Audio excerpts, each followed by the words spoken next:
Hello, my name is Eric Brooks. I'm a brand specialist with Alpine Electronics.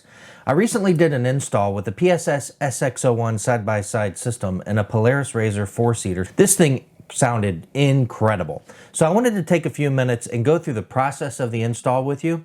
Also detail the wiring configuration of the system itself to answer any questions you might have. So let's go out to the garage and check it out. So while I'm going to detail the install that we did on our Polaris RZR, most of these vehicles are very similar, so you should be able to use the instructions from this video to do an install on pretty much any vehicle out there.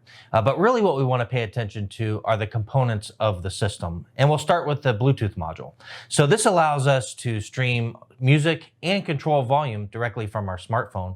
And the wiring that you'll see on this module is a black wire for ground, a red wire for ignition, and a blue with white wire that turns on our amplifier when the vehicle's on. You'll also see a pair of RCA connectors that transmits audio signal from the Bluetooth module to our amplifier. The next component we're going to look at is the KTA30FW. This is our 4-channel amplifier that we're going to bridge to 2 channels to maximize the power output and performance of the system. The wiring that you're going to see on this harness is a red wire for power, a black wire for ground, a blue with white wire for turn on, and RCA cables that will run back to the Bluetooth module. We're going to use a very specific set of speaker wires on this because we're bridging it. So make sure to pay attention to this configuration. If you have any questions, you can find this outlined in our install manual found on our website. For the left speaker, we're going to use white for positive, green with black for negative, and for the right speaker, we're going to use purple for positive and gray with black for negative. We're going to go into more detail on this as we start to make our harness, but make sure you remember that as we move forward. So before I did my install, I went over to the shop and I checked out the Polaris. I wanted to see what I was dealing with wiring. I also wanted to see where I was going to mount my amplifier and Bluetooth module. I like to do a harness before I do the install, so it makes it really easy when it's time to put everything together. So the first thing I did was I pulled the hood off the vehicle and I found a distribution block right there with power, ignition, and ground. So that was really, really nice. I also took off the cover of the dash. So I took out some screws, there were some clips. The thing really easily unsnapped and slid right out of the way. And under that, I found a great area to mount my amplifier and Bluetooth module right under that dash bezel. Also, there was a huge grommet that ran through the firewall right below that distribution block. So I knew I wouldn't need a lot of power, ground, and ignition wire to wire up the system. I went ahead and took the seats out, which was really easy. They basically just unclip and lift out of the vehicle. I also took out the bolts and some clips that held in the center console. I got that all apart, and then I saw a great area under the console that I could run wires for my speakers from the amplifier back to the cans that were going to go on the roll bar. Once I determined where everything was going in the vehicle, I came back here and started to prep my harness. I determined that I was going to use 3 feet of 8-gauge power wire, 3 feet of 8-gauge ground, and about 3 feet of primary wire for ignition.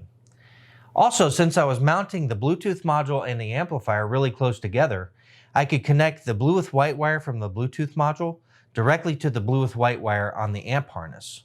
I could also plug the RCAs from the Bluetooth module directly into the RCAs of the amp harness. Now, since we're bridging this amplifier, we only need to use one set of the RCAs. We're going to use the ones labeled front in.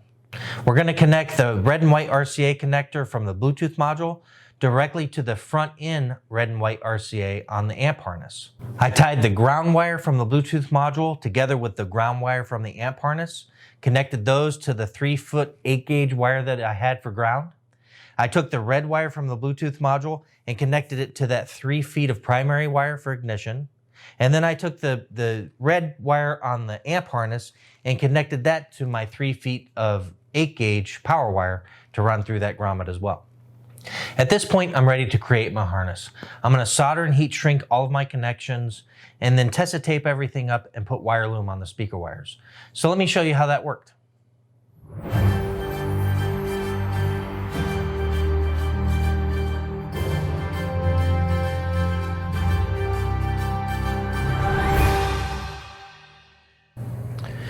Now that our harness is all done, I've got everything taped up and wire loomed. I'm going to wait and put the ring terminals and the fuse holder on once we get the power, ground, and ignition through the grommet. But now it's time to head back to the shop and start laying everything out and wiring up the vehicle. Back at the shop, I started the install by tying my harness up inside the dash. I left plenty of wire to be able to plug the amplifier in once it was mounted, but then I ran the power, ground, and ignition wire through that large grommet. I used a small razor blade, cut a hole, and then slid my wires through. Once that was done, I was able to mount the amplifier to that cross member, and I used the supplied mounting tape for the Bluetooth module to mount it close by. Once that was done, I began to run my speaker wires down the center console, tying up the wires every foot or so. Once I got to the back of the console, I ran the right speaker wire up the right side of the roll bar and the left speaker wire up the left side of the roll bar. With the speaker wire ran to where they need to go, it's time to go ahead and mount the speaker cans. So the way this works is you pull the little rubber sleeve off of the bolt and back the nut back until the bolt will swing forward and the clamp will open. Once it's open, you can hold the can up to the bar, close the clamp back, lock the locking bolt into place, and then snug down the bolt. Don't tighten it all the way because you want some flexibility to make sure it's in the right spot before you tighten it. We'll go ahead and do that with the second one, get them where we want them, and then tighten them up using a 19mm socket. With the speakers mounted in place, it was time to make my final speaker wire connections. I soldered the positive speaker wire to the white speaker lead on the speaker connector and the negative speaker wire onto the black wire of the speaker connector. Once this was all done, I connected my speaker connectors to the speakers themselves and then finished zip tying the wires every few inches along the roll bar. At this point, it's time to take a break, and I'm going to ask you to memorize the last 15 seconds of this video and see if you can do that tongue twister on your own. If you can, go ahead and post it in the comments. I'd love to see it. Back to the video. I've gone ahead and put ring terminals on the power, ground, and ignition as well as a fuse holder. But before we make those connections, let's do some preliminary setup of the amplifier. You'll see a weather-resistant plate on the side of the amplifier that's held on by 4 small screws. Let's go ahead and take those off, remove the cover, and get to our controls. We're going to work from left to right. The first thing that you're going to see is you want to have the RCA/speaker switch set to RCA. Next, you'll want to have the 2 or 4 channel switch set to 2 channel. The gain under channel 1 and 2 should be at nominal, which is in the middle. Your filter switch should be set to HP, which is high pass, and your frequency should be set right around 80. For the channel 3 and 4 settings, we want the gain to be all the way down at minimal. We want the filter switch to be set to off and the frequency set to 50. With our settings made on our amplifier, we can now go ahead and connect our accessory, power, and ground wire to that distribution block under the hood. We're going to remove each nut individually, place our terminal on the post, and then reconnect the nut.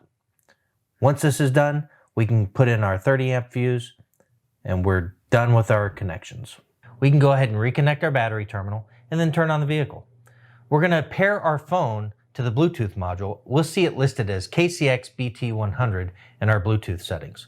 Once it's paired, we can go ahead and open up a music app, have our volume about halfway, and test to ensure that we have sound. Once we have sound, we can go ahead and turn off the car and then start to put everything back together, following the reverse steps of how we took it apart.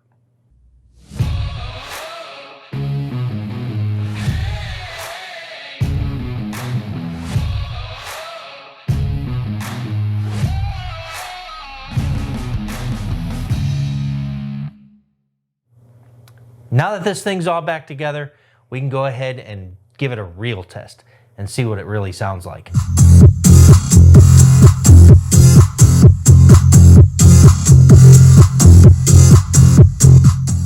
So I'm really enjoying this side-by-side that's been outfitted with the PSS-SX01.